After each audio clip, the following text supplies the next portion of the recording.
Post-traumatic stress it's no joke. It was called nostalgia. My life became a tattered mess. Shell shock, combat fatigue. There have been psychiatric problems since as far back as the Napoleonic Wars. You don't cure PTSD, but you can recover from the symptoms. Following soldiers will be awarded the Purple Heart.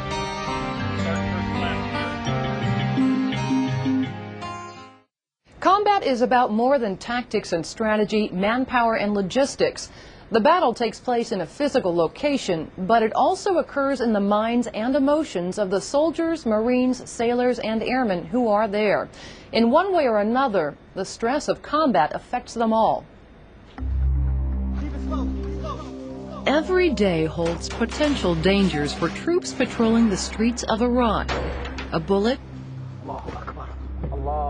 or an improvised explosive device could be waiting around almost any corner. The continuous stress can take its toll on the body and the mind.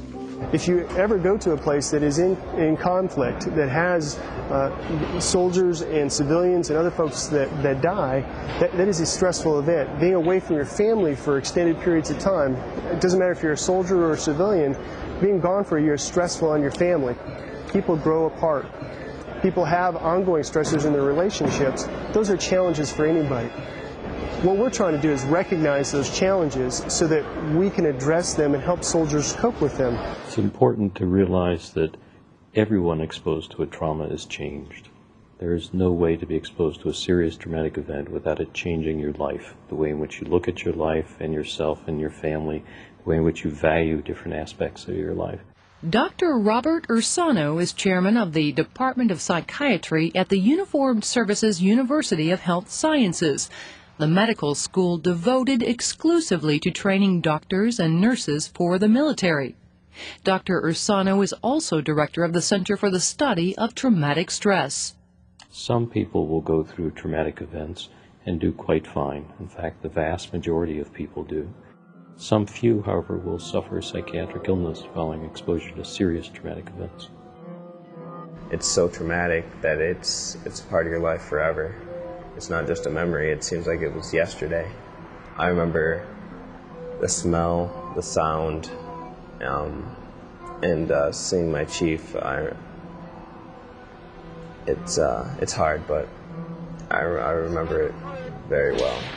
I know that it was, an attack, but I get angry at the world, like they don't understand me, and I feel like I can't get along with anybody when I get angry. PFC Brian Daniels' traumatic event, the Humvee he was riding in was hit by an improvised explosive device, severely injuring his leg. Since his return from Iraq, he's been diagnosed with post-traumatic stress disorder, PTSD. Specialist Jonathan Barrero also lives with PTSD and daily pain. He fractured his spine during another IED attack. His diagnosis came during a routine hospital evaluation by a nurse. I would answer her back with a pretty nasty attitude because I didn't want her there. And just her being there annoying me. Everybody, including my family,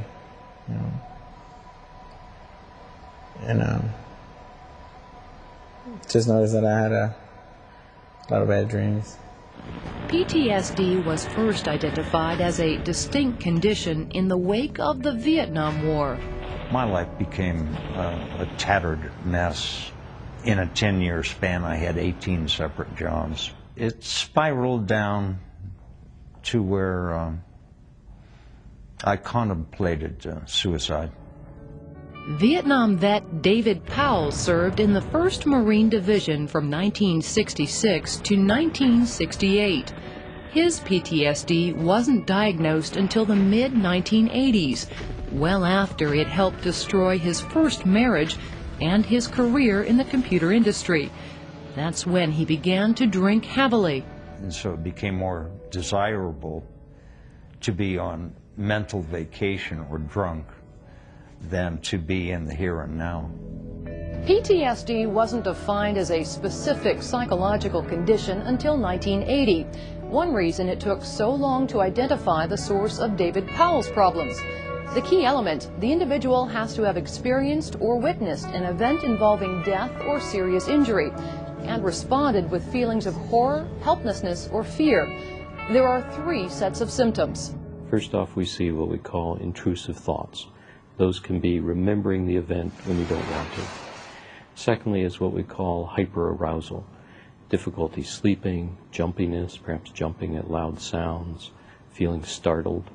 And then the third element is what we call numbing and avoidance, which is where you feel perhaps some of your feelings are deadened, you feel less feelings than you used to feel, and that you often want to stay away from reminders of the event. Psychiatrists say many people have symptoms temporarily, but they soon disappear. For others, a diagnosis of PTSD can be made only if the symptoms remain or first appear 30 days or more after the traumatic event. But PTSD isn't just a military occupational hazard. Civilian first responders are often afflicted. Many police and firefighters who responded on 9/11 have been diagnosed with PTSD. Natural disasters can be a cause. The condition is common among those whose lives were devastated by Hurricane Katrina. Did a year in Afghanistan, a year in Iraq, never seen nothing like this.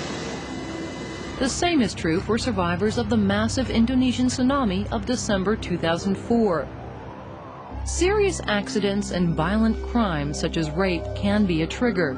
Anything where death or serious injury is witnessed or threatened, generating feelings of fear, helplessness, or horror, normal reactions of normal people to abnormal circumstances. The statistics are sobering. The National Institute of Mental Health estimates that each year 7.7 million American adults have PTSD.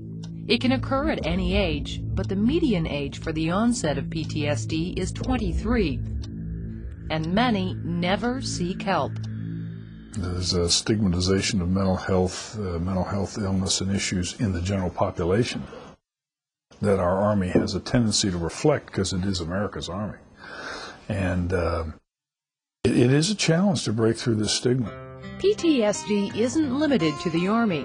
It exists in all services and all walks of life. But military or civilian, post-traumatic stress disorder can undermine the quality of life for anyone in its snare.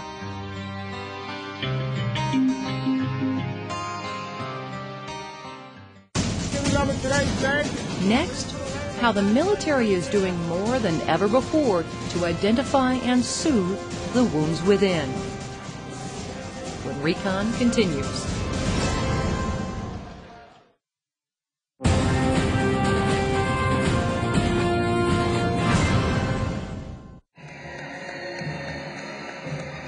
September 2006, Fort Campbell, Kentucky. Soldiers of the 101st Airborne Division return home, many of them from their second or even third deployment to Iraq. All the services are enduring the stress of multiple deployments. And as you begin your reintegration, I'd ask you to keep the families of those soldiers that did not make the return trip with us in your thoughts and prayers. We will never forget our fallen comrades. After the ceremony, reunion, joy and happiness fill the room, but there can also be an uneasiness in the first moments of face-to-face reacquaintance. Veterans of more than one deployment know both sides may have changed during the long separation. Coming back is just got to slowly work your way back into your family life. You just can't just jump in there and say just the way you left it.